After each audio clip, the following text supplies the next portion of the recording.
In another instalment of NZX's Issuer Milestone series, today I'm joined by the CEO of Vector, Simon Mackenzie. Simon, thanks so much for joining us. No Vector will have been listed on the NZX 10 years this year. You will have seen some noticeable improvements in technology over that time. Can you talk us through how some of those changes have affected your business?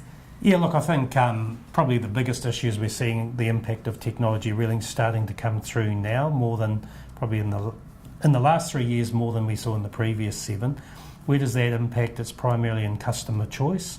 And so I guess the whole ability for customers to see information on their smartphones, their tablets, anything like that is a real demand now in the whole energy sector.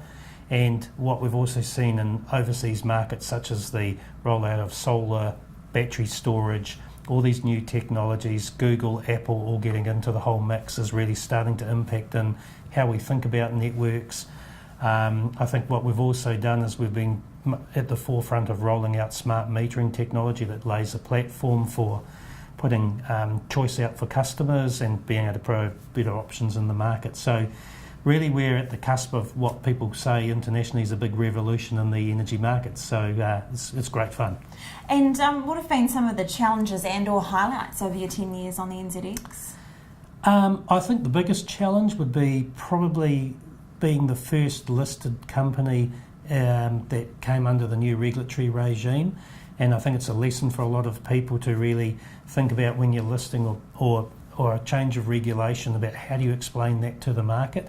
So a frustration, I guess, for us was very much around saying we're working in a regulatory regime that's not well understood by the market, it's not well understood by brokers, analysts and the general public.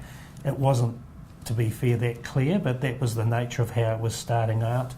And you contrast that with mature markets like the UK or the US, where analysts and brokers and everyone understood how regulation works. So that was a real challenge for us, and I guess we were happy, or probably Chorus didn't feel so happy, but when Chorus and others started falling into that regulatory regime, then the knowledge base got spread a bit wider, and so now we don't feel quite so alone, for want of a better word. So problem shared is a problem halved, but I think that was probably one of the biggest challenges.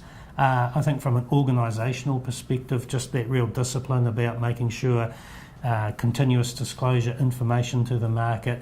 There's a discipline around how much you can share with people, what's going on from a business perspective, whereas, pre-listing you didn't have those kind of constraints. So I think that's just what everyone faces, but yeah, I think undoubtedly the regulatory environment and how that interface with being a regulated company on the exchange was probably the biggest challenge. And that probably leads us nicely into the last question, which is, what piece of advice or message would you offer to a company that's thinking about listing on the NZX? Well, I'd say that they've got to be very clear about the reason for listing. I think they have to be clear about what their strategy is and how they're going to articulate their strategy to people that are potentially going to buy into their stock. I think it's important to really think about, do they have some particular nuances of their business? For us it was about the regulatory environment. For them it may be something that's of particular relevance to their business, and there may not be others on the exchange. Hence they need to think about how they're going to communicate how the operating environment may impact or benefit their share price. And the other thing is just recognise that there's a lot more discipline and structure, but that also has benefits because, it challenges, whether it's from the analysts or the commentators, it really challenges, the planning and thinking in the organisation, which at the end of the day can only help you improve. Thanks so much for joining us. No problem.